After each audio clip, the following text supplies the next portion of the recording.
A primeira imagem que as pessoas têm de mim quando me olham sem me conhecer é de que eu sou um cara arrogante, um cara fechado. E o que me traz alegria e satisfação é que depois de me conhecer, essa imagem ela se desfaz, né?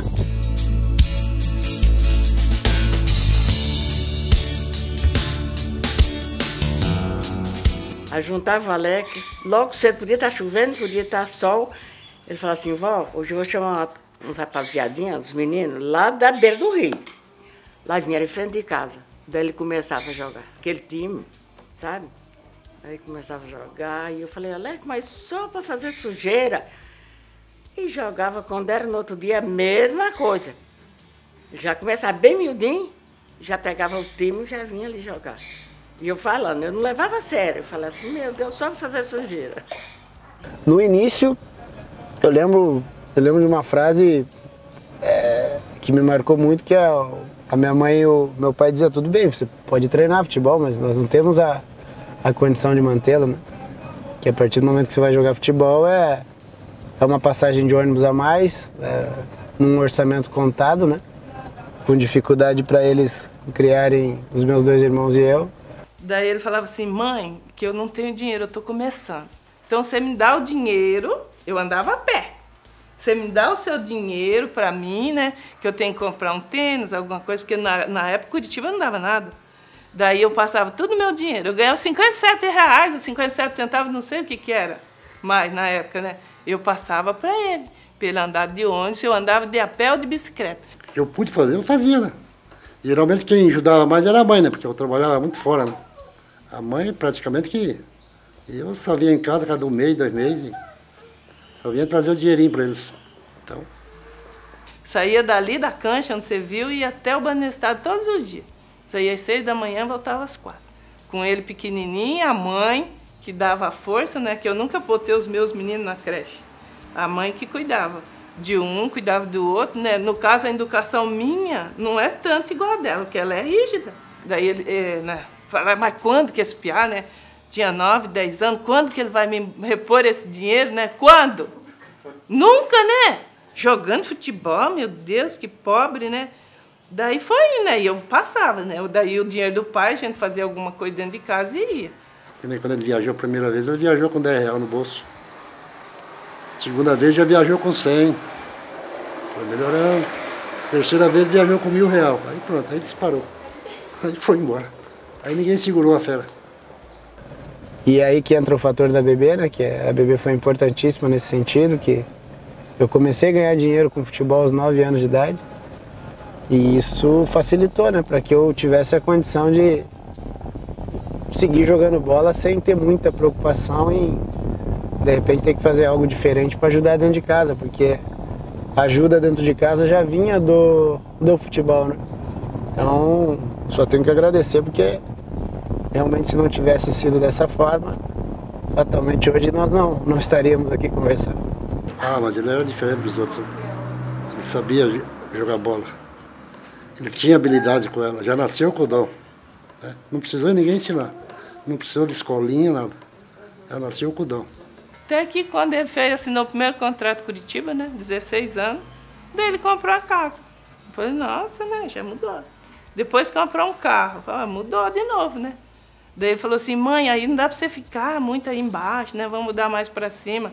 Porque, bem, na verdade, ele queria que nós saíssemos daqui.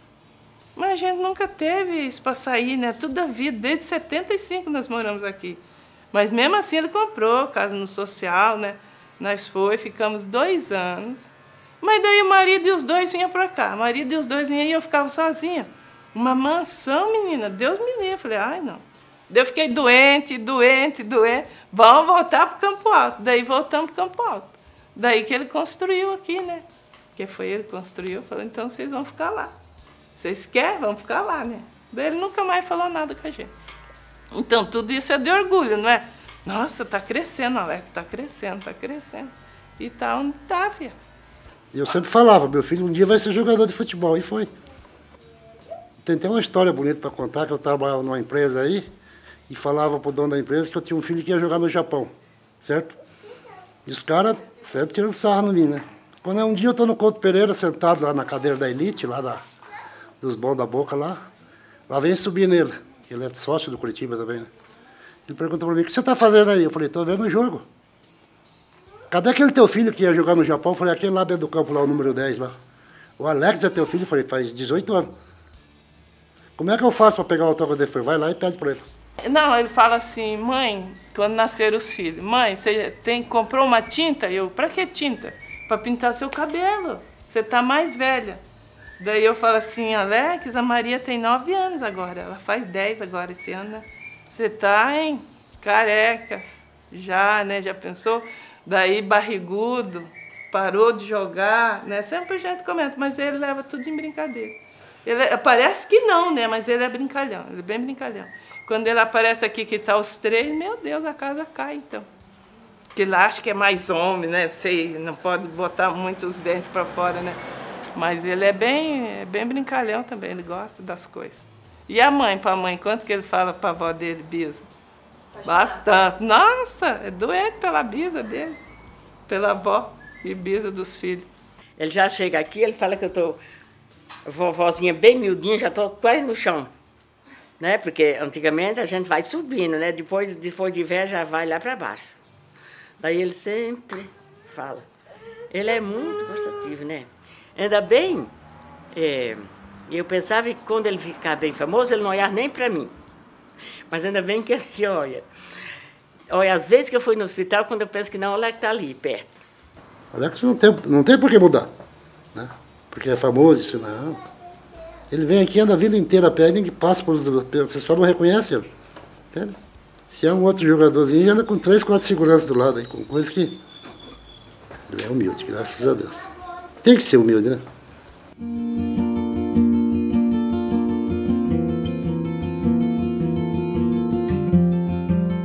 Eu gostava muito dele como meu atleta.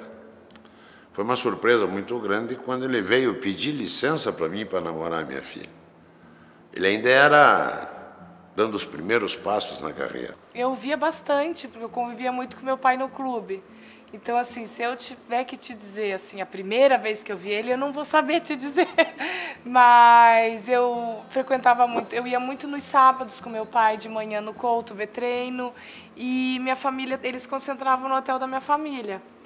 Então, eu cruzava ali. Então, era frequente, assim, nos finais de semana eu acabava encontrando e eu vivia muito Curitiba na época do meu pai. Então, foi assim, nunca imaginei nada, assim, foi uma coisa que aconteceu mesmo. A gente se conheceu e foi ter alguma coisa 2 anos depois. Eu era extremamente torcedora mesmo, não tinha não via ninguém ali com outros olhos. Eu era apaixonada pelo clube, adorava achava lindo o que o meu pai fazia, eu sempre fui muito apegada com meu pai, então foi dessa maneira. Então o início foi um início complicado devido a isso, né? O pai presidente, eu atleta, e depois eu acabei saindo para São Paulo. Existia essa situação dela ser muito nova. Mas a gente levou sempre de uma maneira tranquila, boa, tanto é que estamos juntos desde aquela época. Eu sou uma pessoa extremamente liberal. Como eu gostava dele, não foi muito difícil de entender e concordar, né? Felizmente deu tudo certo, tá aí 3 netos maravilhosos, minha filha é feliz, não podia pedir outra coisa. Foi estranho, né? Ela era filha do meu chefe, meu pai tinha sido empregado do pai dela nas empresas, quer dizer, era um negócio bem louco, assim.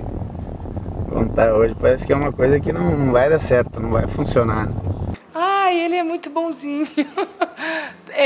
Como ele acaba sendo muito ausente devido à profissão, os poucos momentos que ele está em casa, ele tenta ser o mais ativo possível em todos os aspectos. Em casa, como marido, como pai. Então eu não posso... A mesma dedicação que ele dá na profissão dele, ele tem com a família. Acho talvez até maior, eu acho. E ela viu tudo, né? Porque quando o meu primeiro ano, nós não namorávamos, mas o pai dela já era dirigente do clube, né? Então ela acompanhou tudo da minha carreira aí, excetuando 95 e 96, que nós nos conhecíamos, mas não tínhamos nada. O restante ela participou comigo, né? Ou como namorada, ou como noiva e depois como esposa. Não sei se teria acontecido se fosse numa condição diferente. Não tem como não valorizá-la nesse sentido, né? Porque nós vivenciamos tudo junto. As perdas, as vitórias, os fracassos, os sucessos. Ela sempre esteve muito próxima, muito envolvida, porque ela gosta muito de futebol. Eu brinco que ela gosta mais de futebol do que eu. Então, realmente não tem como dissociar essa situação. O Alex sempre soube o que quis. Ele raramente pediu conselhos, uma ou outra coisa, mas muito... Ele sempre soube o que quis, lutou pelo que quis. O relacionamento meu com ele não é nem de sogro para genro, é de amigo. Hoje o Alex seria, vamos dizer assim, além de genro, um dos maiores amigos que eu tenho.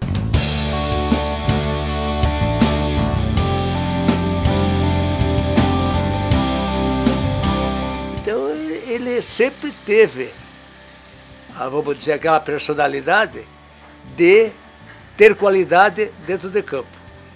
A primeira vez que eu treinei com o Cizico eu tinha 9, né, numa preparação para uma competição, e talvez tenha sido a primeira vez que eu tenha visto um treinador para treino. A primeira vez que eu vi treinador aconselhando o atleta, sendo às vezes até muito duro, muito incisivo. E ele comigo, ele tinha um carinho especial. A gente treinava num campo aqui perto, próximo ao Parque Barigui. Tinham vários pinheiros atrás. Então, em vários momentos, o time ia embora de ônibus e eu ficava com ele. Esquerda ele bate bem, mas de direita, não, ele bate bem também. Hoje ele bate bem, né? Mas antigamente não, era só o pezinho esquerdo, só trabalhava com essa. Então ele tinha que trabalhar com essa. Então eu castigava ele, vai, sai todo mundo, você fica. Pô, professor, o que eu vou fazer? Todo mundo ia tomar banho, né? O que eu vou fazer agora? Vai chutar de pé direito. Ele desenhava um alvo na árvore e dizia que a gente só ia embora quando tinha uma dificuldade enorme de perna direita. Você só vai embora quando você acertar, sei lá, 10, 20 bolas naquele alvo. Né, você escolhia um pedaço para ele de meio metro e fazia a bola passar ali e faz. Então, não é todos que têm essa convicção de querer que a bola passe ali e a bola passa. Ele tem qualidade é tudo da. E depois, quando eu me tornei jogador, que eu tive a oportunidade de trabalhar com o Luxemburgo, com o Filipão, com o Zico, os caras falavam situações que eu já tinha ouvido do Cizico com 14, com 15 anos. Aí, mais velho, eu comecei a valorizá-lo muito mais, né? Porque com 15, 16 anos, de repente, eu não tinha a percepção exata. Mas aí você ouve de treinadores consagrados e exatamente a mesma coisa que ele me dizia, realmente para mim o velho é um fenômeno. Olha, eu acho que não tem nem necessidade, né, da gente falar ao Alex, olha, Alex, tem que ser assim, você tem que ser humilde. Já imaginou? Ele é humilde, ele, dentro dessa humildade, é a liderança também. Então, nesse período, o Krieger assumiu de interino 2 vezes, uma em 95 e uma em 97. A de 95 foi muito rápido, foi coisa de, sei lá, 2 semanas, 3 semanas no máximo. A de 97 não, a de 97 foi mais longa. E uma história boa com o Krieger é que eu não sei porquê, é uma coisa que me causa curiosidade, eu nunca perguntei para ele. Mas um time cheio de gente mais velha, de gente mais rodada, num jogo no interior, em Francisco Beltrão, ele me transformou em capitão do time. Então, quando eu saio em 97 para o Palmeiras, eu saio como capitão do time. Nós tivemos um Atletiba trágico no Pinheirão, que a gente fez 2-0 e o Atlético nos goleou depois, virou 5-2. E após esse Atletiba, o Krieger me fez capitão do time. Foi um jogo que nós estávamos ganhando de 2-0 e acabamos perdendo, se não me engano, de 5, uma coisa assim. E quando nós voltamos, evidentemente a torcida aborrecida, tá? E ele, com a personalidade dele, daí o pessoal no ônibus né, ficaram um pouco receosos. Ele disse, não, eu vou descer no... Se nós ganhamos tantos jogos e perdemos um, o que vai fazer? E eu não devo nada, né, a ninguém. Desceu, então se via a liderança, né? Se via assim, uma liderança dele, nesse sentido, e aí os atletas pegaram e acompanharam. E era estranho, porque eu tinha 19 anos, tinham outros jogadores mais velhos, até de casa e de carreira, e ele, pelas razões dele, me transformou em capitão do time. A gente já pensava, né, pela liderança, e isso deu a confirmação da liderança que ele tinha sobre os atletas, né, que ele teve sobre os atletas. Nesse momento, que era um momento assim que ficaram receosos, jogadores com bastante experiência, e ele, não, é comigo mesmo.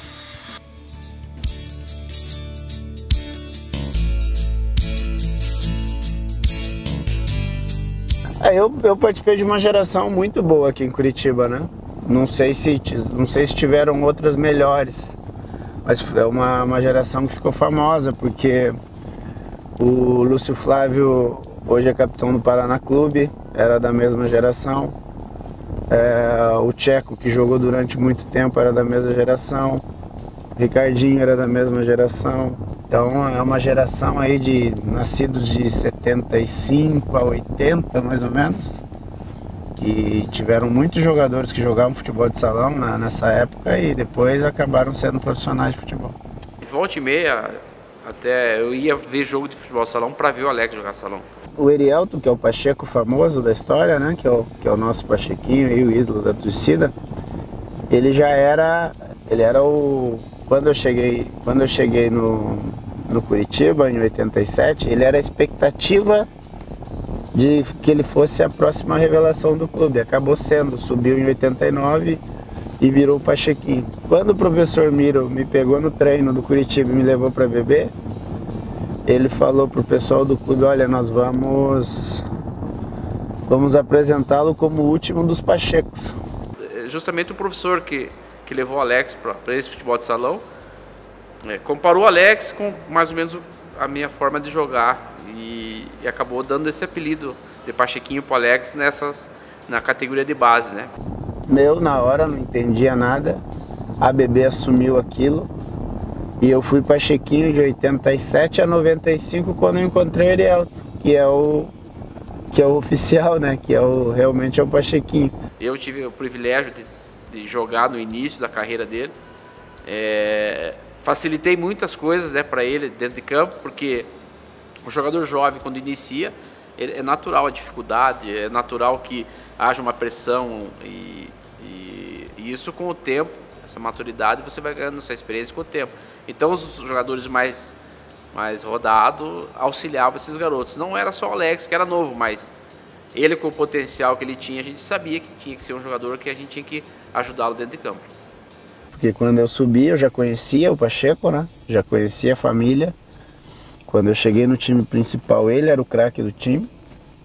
Ele era o menino que tinha subido, tinha tomado a posição, era o artilheiro, tinha passado por dificuldades físicas com seus problemas de cirurgia no joelho.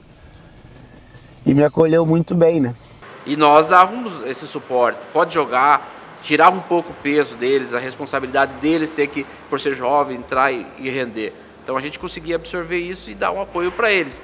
E aí você pega um Alex com a qualidade que ele tinha, tendo um suporte dos companheiros, dos jogadores mais experientes, fica muito mais fácil para o garoto desenvolver. Ele vai ter mais confiança, ele vai arriscar mais, porque ele sabia que se perdesse a bola, ele não ia ser cobrado como um mais velho, né? Ele ia ser cobrado por um garoto jovem. Vamos, na próxima você vai acertar, você tem potencial. E isso facilitou.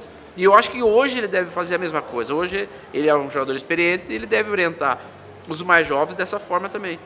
Era muito difícil de você ter 17 anos e conviver no meio de jogadores profissionais. Tinha todo um milindre e um respeito diferente do que existe hoje.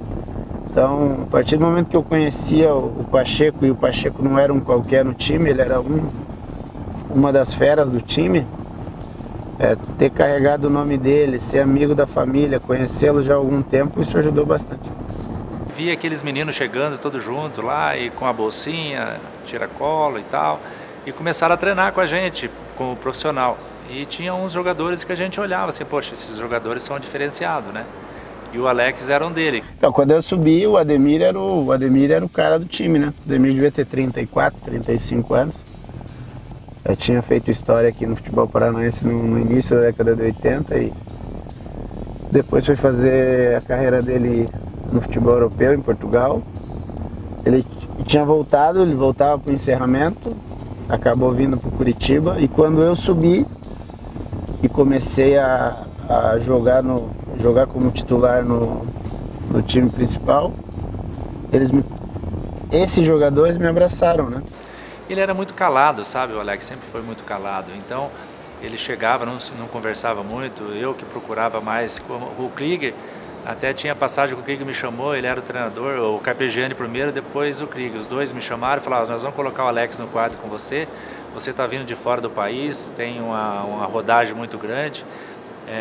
E a gente gostaria que você ficasse sempre no quarto com o Alex para você conversar com ele, para você passar as coisas que você aprendeu para ele se sentir mais confiante, se sentir mais confortável, poder conversar mais com você. E eles me colocaram, o clube me colocou para dividir a concentração com o Ademir. E aí era um menino cheio de sonho contra um jogador que já estava em fim de carreira parando. Então foram várias trocas de ideias. E nesse sentido, principalmente dentro do campo, que eu ficava falando, não é possível, eu tô pegando a bola toda hora marcado e o cara pega a bola toda hora livre. A movimentação nossa é algo parecido, mas eu não consigo me livrar, ele consegue se livrar sempre. E a gente conversava a respeito disso, ele falava, a diferença é que eu tenho muito mais idade que você, eu tenho muito mais rodagem do que você, e isso com o tempo você vai aprendendo. E realmente aconteceu. Com o tempo eu fui aprendendo a me livrar desse tipo de situação e a fazer algo parecido de movimentação com o que ele tinha. Então essa troca foi importantíssima. Dentro de campo ele aceitava muito que a gente falava com ele, eu conversava bastante com ele em posicionamento também. Quando se ia para um lado, eu falava Alex, para o outro lado, ele sempre prestava muito, sempre foi muito inteligente. Pegava as coisas muito fácil, não precisava falar duas vezes com ele, depois você já via que ele já tinha essa noção dentro de campo. Então foi muito fácil passar as coisas para ele, conversar com ele e ele se tornou esse jogador maravilhoso que tornou, com tantos gols, um meio campo que faz tanto gol, né? E para nós não foi surpresa nenhuma ele se tornar esse jogador que ele tornou.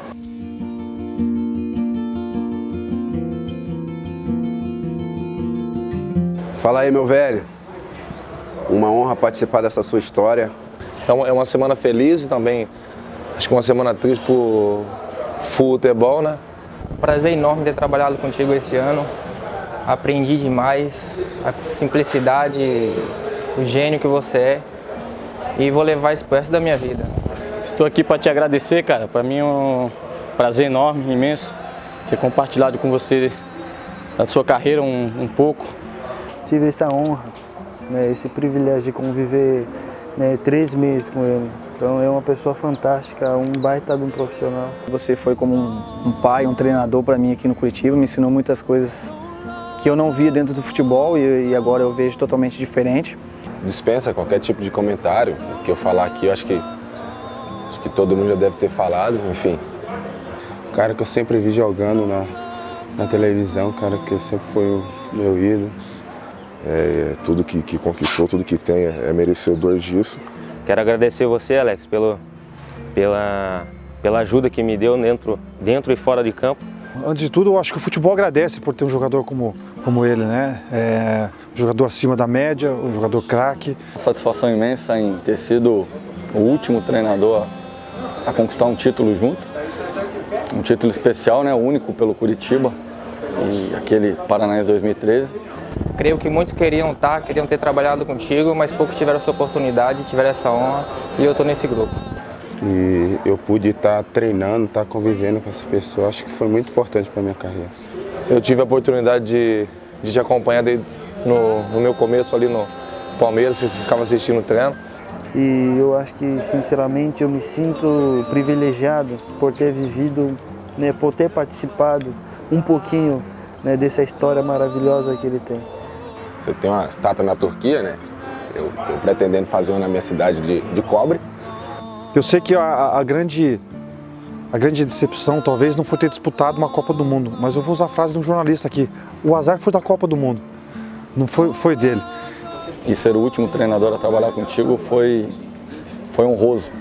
Então só tenho a agradecer pelos dias trabalhados, pelas conquistas alcançadas, pela experiência e pelos ensinamentos, não só dentro de campo como fora, o qual dividimos. E feliz e honrado de poder estar ao teu lado nesse momento. Muito obrigado, Alex. Queria te agradecer do fundo do coração por tudo que você fez aqui por mim esses 2 anos e por um grande amigo que eu conquistei no futebol.